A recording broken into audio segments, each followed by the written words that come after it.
Hello students, उन्नत classes बदलपुरा में एक बार फिर आपका स्वागत है। आज मैं आपके लिए फिर से स्टैटिक जीके का नया टॉपिक लेकर आया हूं, जिसका नाम है भारतीय संगीत। बता दें कि इससे पहले मैं आपको 3 टॉपिक स्टैटिक जीके का करा चुका हूं। इसमें से पहला टॉपिक मैंने कराया था प्रमुख व्यक्तियों का उपनाम, दूसरा टॉपिक कराया था प्रमुख देशों के बीच सीमा रेखा, उसके बाद मैंने कराया है प्रमुख व्यक्तियों का समाधि स्थल, और आज मैं कराने जा रहा हूं भारतीय संगीत, जो स्टैटिक जीके का एक महत्वपूर्ण टॉपिक माना जाता है।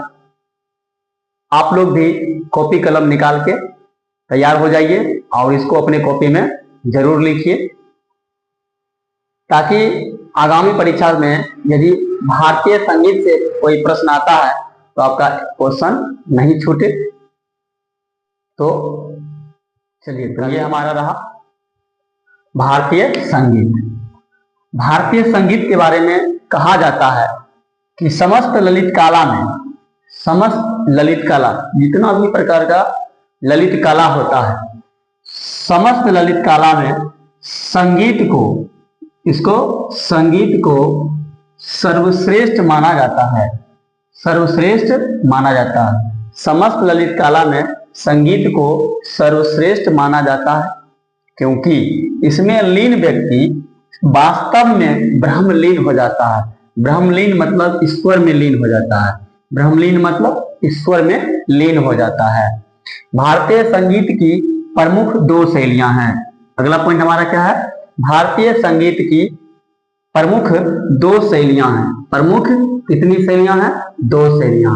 भारतीय संगीत की प्रश्न में यदि आपसे पूछा जाए कि भारतीय संगीत की प्रमुख कितनी शैलियां हैं, तो आप बताइएगा 2 शैलियां हैं। भारतीय संगीत की प्रमुख 2 शैलियां हैं, जिसका नाम है कर्नाटक शैली और दूसरा है हिंदुस्तानी शैली।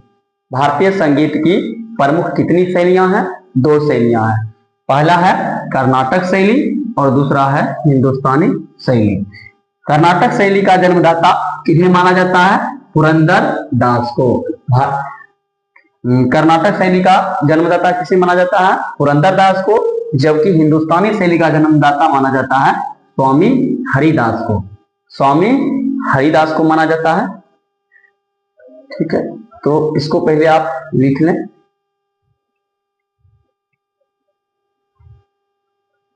चलिए, कर्नाटक शैली के त्रिरत्न, कर्नाटक शैली के त्रिरत्न किन्हें कहा जाता है? कर्नाटक शैली के त्रिरत्न किन्हें कहा जाता है?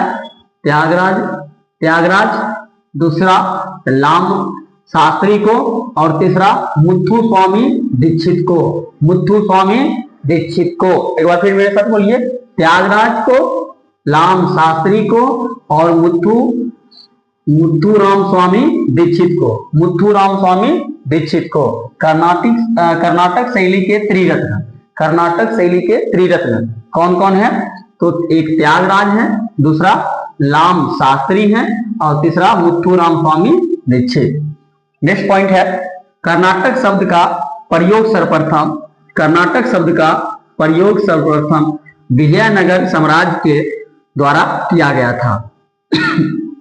कर्नाटक शब्द का प्रयोग सर्वप्रथम किसके द्वारा किया गया था? तो विजयनगर सम्राट द्वारा किया गया था। नेक्स्ट पॉइंट है कर्नाटक शैली के प्रमुख कलाकार। कर्नाटक शैली के प्रमुख कलाकार कौन है? तो पहला नंबर है एम.एस. सुब्बालक्ष्मी। एम.एस. सुब्बालक्ष्मी वो है जो सर्वप्रथम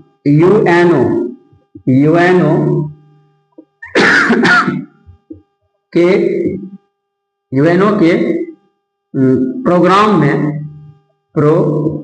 में गाने वाली पहली महिला थी। यूएनओ के प्रोग्राम में, ठीक है, संगीत को प्रस्तुत करने वाली, यूएनओ के प्रोग्राम में संगीत को प्रस्तुत करने वाली पहली महिला थी, और इन्होंने 1966 ईस्वी में संगीत को प्रस्तुत किया था। तो ठीक है, अगला पॉइंट हम लोग अब लिखते हैं। दूसरा है हिंदुस्तानी शैली। हिंदुस्तानी शैली का जन्मदाता, जैसा कि मैंने शुरू में ही बताया था आपको, स्वामी हरिदास। ठीक है, हिंदुस्तानी शैली का जन्मदाता किन्हें माना जाता है? स्वामी हरिदास को। साथ में एक और व्यक्ति को माना जाता है, तानसेन को। इन्हें माना जाता है, तानसेन को भी माना जाता है। तानसेन किसके गुरु थे? तो तानसेन थे बैजू बावरा के गुरु। बैजू बावरा के गुरु थे। ठीक है, नेक्स्ट पॉइंट है हिंदुस्तानी संगीत। हिंदुस्तानी संगीत का प्राचीनतम रचना, हिंदुस्तानी संगीत का सबसे पुराना जो रचना है वो क्या है? वो है ध्रुपद। हिंदुस्तानी संगीत का प्राचीनतम रचना क्या है? यह है ध्रुपद है। सर्वाधिक लोकप्रिय गायन शैली, सर्वाधिक लोकप्रिय गायन शैली हिंदुस्तानी शैली का किसे माना जाता है? ख्याल को। हिंदुस्तानी शैली का सर्वाधिक लोकप्रिय गायन शैली किसे माना जाता है? तो ख्याल को माना जाता है। नेक्स्ट है होली से संबंधित रचना। होली से संबंधित रचना क्या है? धमाल है। होली से संबंधित रचना क्या है? धमाल है। उम्मीद करता हूं कि आपको यह वीडियो अच्छी लग रही होगी। यदि वीडियो अच्छी लगी हो तो हमारे इस वीडियो को लाइक अवश्य कर लें। यदि चैनल पर नए आए हैं तो चैनल को भी सब्सक्राइब कर लें और साथ में बेल आइकन को जरूर प्रेस कर लें, ताकि जब भी मैं वीडियो डालूं तो आपके मोबाइल में नोटिफिकेशन चली जाए। ठीक है, इतना लिखिए, फिर मैं आगे लिखाता हूं।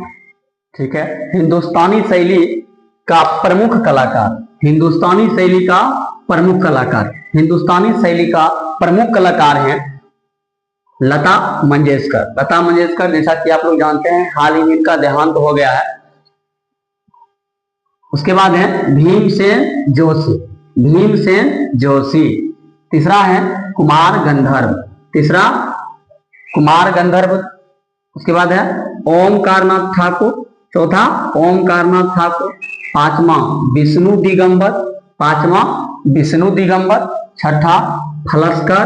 छठा कौन है? फलस्कर है। ठीक है, तो जैसा कि आप जानते होंगे कि फलस्कर के द्वारा ही एक संगीत लिखा गया था, जिसके गांधी जी संगीत को बहुत सुनते थे। जिस संगीत का नाम था रघुपति राघव राजा राम। रघुपति राघव राजा राम, ये संगीत जो है फलस्कर के द्वारा ही लिखा गया है, जो हिंदुस्तानी शैली का है। उसके बाद 7वां नंबर है नरसिंह मेहता। ये नरसिंह मेहता गुजराती संगीतकार थे। गुजराती संगीतकार थे और इनका जो प्रसिद्ध भजन है, इसका नाम है वैष्णव जन तो तेनन कहिए